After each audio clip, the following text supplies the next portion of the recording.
This is Jim Nailon, liturgical guitarist.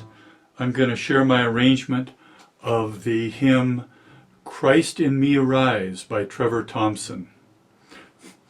Now, I'll play through it first and then we'll talk about it.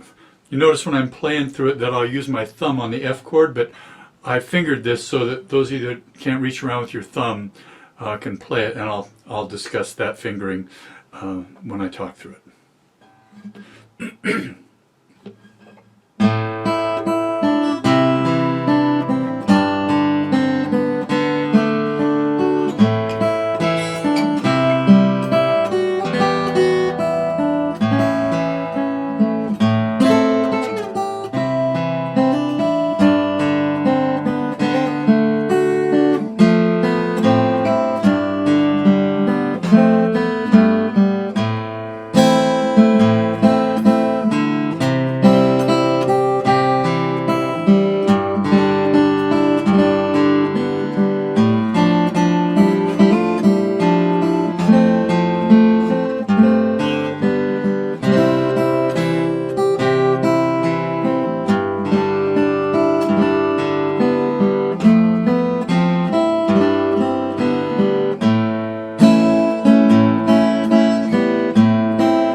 It was pretty close.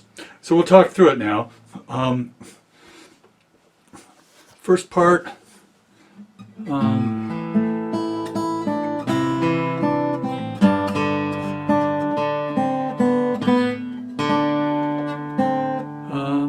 nothing really there. And then up to E minor. A major, second line. Now this A minor I play with the last three fingers of my left hand, and then first finger on that, and then first finger and kind of slide down as you're going to the C and G. So this little triplet hammer-on pull-off is all done with the first finger. So the first finger goes, you play the open second string, hammer on, pull off, and then get the first finger down on the second fret of the third string to get that D chord. So, so practice.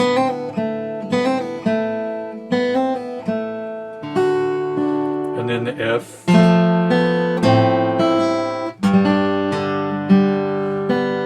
Here you bar, so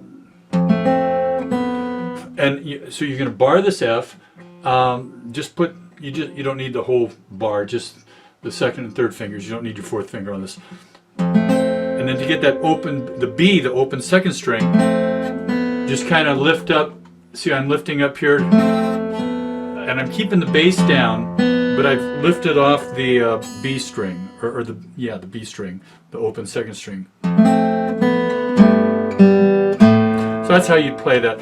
I find it easier to grab my thumb. Then I just have to lift off that first finger. But that's a workaround if you're committed to using the bar. Now, okay, measure 9. I didn't write them in here, but I kind of like strumming these as opposed to playing. You could do it this way. That's what it's written at, but you could also just do a brush. So down brush, down up, and it gives it a little more energy. But either way is fine. Going into the verse now, on the first ending. Measure 12, down at the bottom of page 1. Just a C chord and then a G. The A in the bass, and then you're playing in sixths here. This D minor. Little hammer on, double hammer on.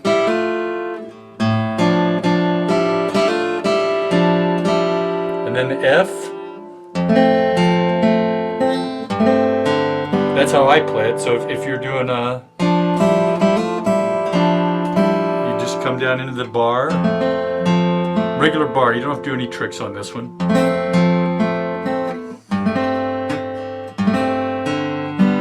You got to bring your first finger around to the first fret of the second string as you bring your third finger over to the G bass to get that double suspension on the G. That's why it's easier to do with your thumb, because your fingers are right there already. You just lift them off. So anyway, top of page 2. So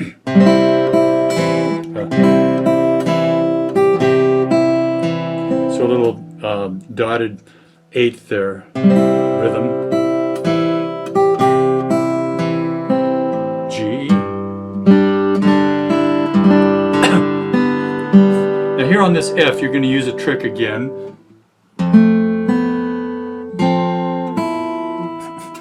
So I'm actually rocking it and putting it back down and then rocking it up again. That's why it's real easy to play it with your thumb. I just play an F sharp major 7 or an F major 7, and then F. But so if you're going to do it with the full F chord, barring, same thing. Don't do the full. Just leave your little finger out of it. So play the A and then rock up to get that B. And then put it back down, and then lift it up again. You see my wrist, see my watch coming into the picture here on the close-up each time I lift it up.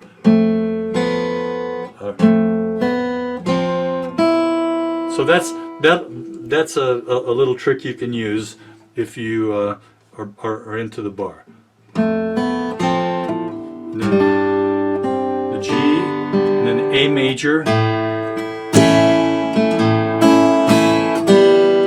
So same thing there, you can brush on those 3-note chords or you can just pluck them. Back to the start. We've already talked through that, so let's take the we're going to start on the second ending here. This is the second ending at A minor, brush. Bass run, so the A minor, this is measure 10. So I'm using a second finger here to play the second fret of the 4th string, and then I lift that off open, and then I use my first finger to do the hammer on the same place, the 2nd fret of the 4th string. So I can slide that up to the 3rd fret at the start of the bridge, over on measure 20. So I'm going to measure 20, the bridge. So second finger, and then open, and then first finger, slide up. This is that little cheater F chord I use a lot. Now on all the G chords in this line, you're going to play the bass with your second finger. It's kind of good to give yourself a mental note. This is the only time I think that you play the bass with the second finger, but that in that line, the second line on page 2. But that allows you to cleanly get to hold this melody and then lift off the bass, play the 3 open strings there.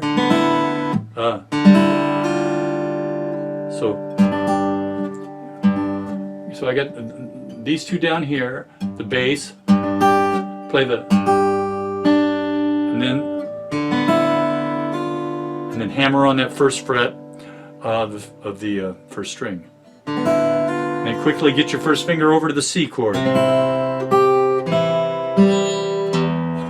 the E, little finger down, slide up to the F again. Same thing, same exact thing on the G, with the second finger on the bass. Now on the C, you're going to do just arpeggiate up the C, and then an E over B. So you get the nice run down to the A. So F over the A, and then that F chord here. Now you can go to a regular G where you play the bass with your third finger. And the C with the suspension here. And G over B, and I think I missed this when I recorded it here, the D, you want to have that little finger down, get the suspension, and then the hammer on. So that last half of that third line there would be,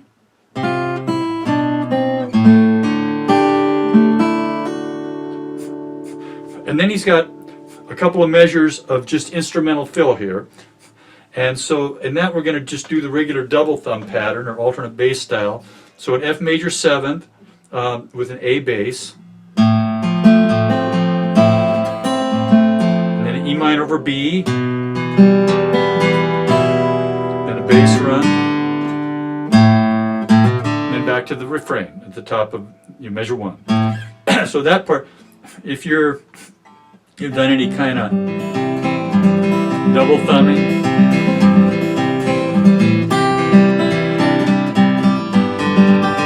so if you know how to do that, this will be real easy for you. So the measure 27 again at the last 2 measures. And the E minor over B.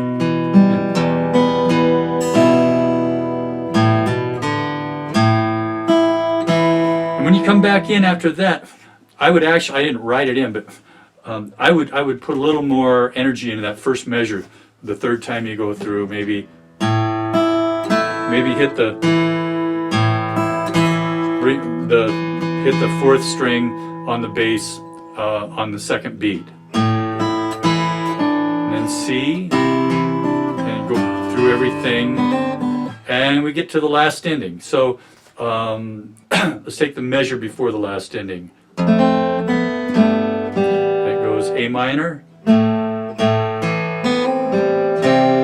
C, G, and then D, retard, and then hammer on. So now, for years I've played this, I would just do the ending like this. I would go.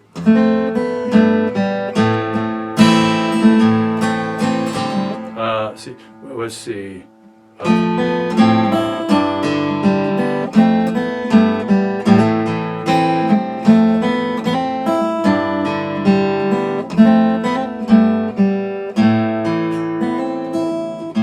would end it right on the A minor, but I noticed in the chords on the sheet music, he's got these other. He ends it with some kind of trailing off kind of sound chords. And I did listen to him do it once on YouTube, and I don't remember exactly how he ended it, so I just made up something on the guitar that kind of works with these chords that they give there in the book. So you can use this ending, or you can just end it on the A minor. C.